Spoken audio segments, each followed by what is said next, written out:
Hello friends, welcome back to my channel. ফিরে এলাম আরও একটা মজাদার রেসিপি নিয়ে। তো আজকে আমি বানাবো সয়াবিন কাটলেট, যার স্বাদ চিকেন কাটলেটের স্বাদকেও হার মানায়। তো আপনারা পুরো ভিডিওটা দেখতে থাকুন। আর ভিডিওটা যদি একটু ভালো লেগে থাকে তাহলে like, comment, share and subscribe করে দেবেন। আর যারা ফেসবুক থেকে দেখছেন অবশ্যই পেজটি ফলো করে দেবেন। তো প্রথমেই আমি সয়াবিনগুলোকে কিছুক্ষণ আগে গরম জলে ভিজিয়ে রেখেছিলাম এবং জলটাকে আমি বের করে নিয়েছি। তো এবার আমি এটাকে একটা মিক্সিতে ভালো করে পেস্ট বানিয়ে নেব। তো সয়াবিনটা আমি ভালোভাবে পেস্ট বানিয়ে নিয়েছি। এখন আমি এখানে দুটো সেদ্ধ আলু নিয়েছি। এবার এটাকে ভালোভাবে ম্যাশ করে নেব। ম্যাশ করা হয়ে গেছে। এদিকে আমি কড়াইয়ে একটু তেল গরম করে এর মধ্যে আমি পেঁয়াজ কুচি আর লঙ্কা কুচিটা ভেজে নেব। পেঁয়াজ কুচি আর লঙ্কা কুচিটা কিছুক্ষণ ভাজার পরেই আমি এর মধ্যে দিয়ে দেব অল্প একটু আদা রসুন বাটা, দিয়ে এটাও পেঁয়াজের সঙ্গে কিছুক্ষণ ভেজে নেব। এখন আমি এর মধ্যে দিয়ে দেব সয়াবিনের পেস্টটা, দিয়ে ভালোভাবে মশলার সঙ্গে নেড়ে চেড়ে ভেজে নেব।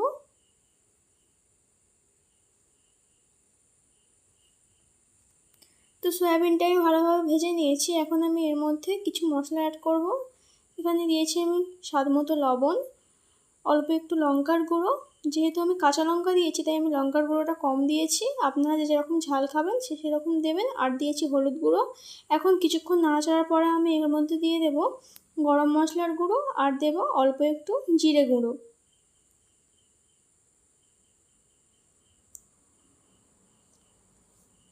তো এগুলো দিয়ে আমি আবারও কিছুক্ষণ এটাকে মিশিয়ে নেব।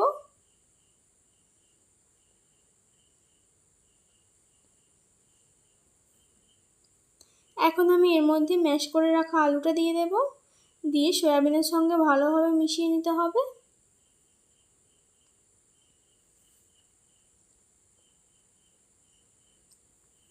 সয়াবিনের সঙ্গে আমি আলুটা ভালোভাবে মিশিয়ে নিয়েছি। এখন আমি এর মধ্যে ধনেপাতা কুচিটা দিয়ে কিছুক্ষণ মিশিয়ে নিয়েই নামিয়ে নেব।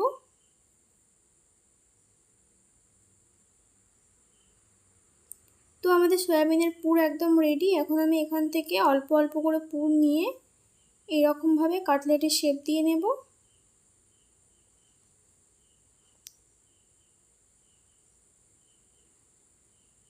তো আমি এরকমভাবে লম্বা লম্বা শেপ দিয়েছি, আপনারা আপনাদের পছন্দ মতো শেপ দিতে পারেন। এইভাবে আমি প্রত্যেকটা কাটলেটের শেপ দিয়ে নেব। তো প্রত্যেকটা কাটলেট আমি শেপ দিয়ে নিয়েছি। এখন আমি একটা বলে 2 চামচ ময়দা নিয়ে নেব আর নেব 2 চামচ কর্নফ্লাওয়ার।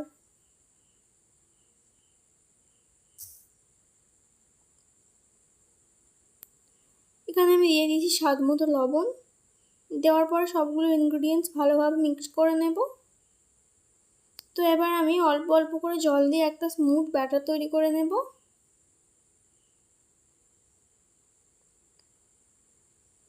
তো ব্যাটারটা আমি এরকম পাতলা করেই গুলিয়ে নিয়েছি।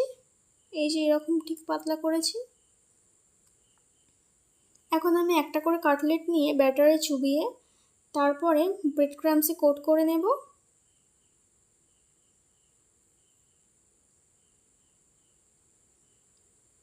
এইরকমভাবে আমি কোট করে নিয়েছি।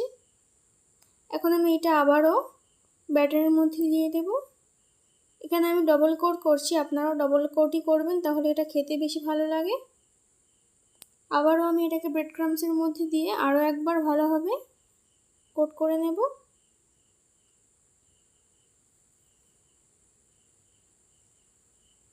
তো এই যে আমাদের একটা কোট করা হয়ে গেছে। এভাবে আমি প্রত্যেকটা কাটলেটেই কোট করে নেব। তো সবগুলো এখানে রেডি হয়ে গেছে। এখন আমি এটাকে আধ ঘন্টার জন্য ফ্রিজে রেখে দেব। নর্মাল ফ্রিজেই রাখতে হবে। তো ফিরে এলাম আধ ঘন্টা পর। এখন আমি এইগুলোকে ভেজে নেব।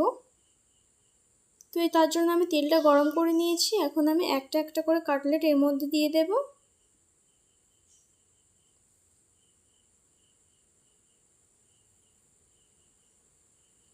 আর এটা কিন্তু মিডিয়াম ফ্লেমেই ভাজতে হবে। হাই ফ্লেমে দিলে কিন্তু এগুলো তাড়াতাড়ি পুড়ে যাওয়ার সম্ভাবনা থাকে। আস্তে আস্তে উল্টে পাল্টে এগুলোকে আমি এরকম গোল্ডেন ব্রাউন করে ভেজে নিয়েছি। তো দেখতেই পাচ্ছেন আমাদের সয়া কাটলেট কিন্তু একদম রেডি। আর এটা খেতে কিন্তু দারুণ টেস্টি হয়। আপনার বাড়িতে একবার অবশ্যই ট্রাই করবেন। আর ভিডিওটা ভালো লাগলে like, comment, share and subscribe করে দেবেন।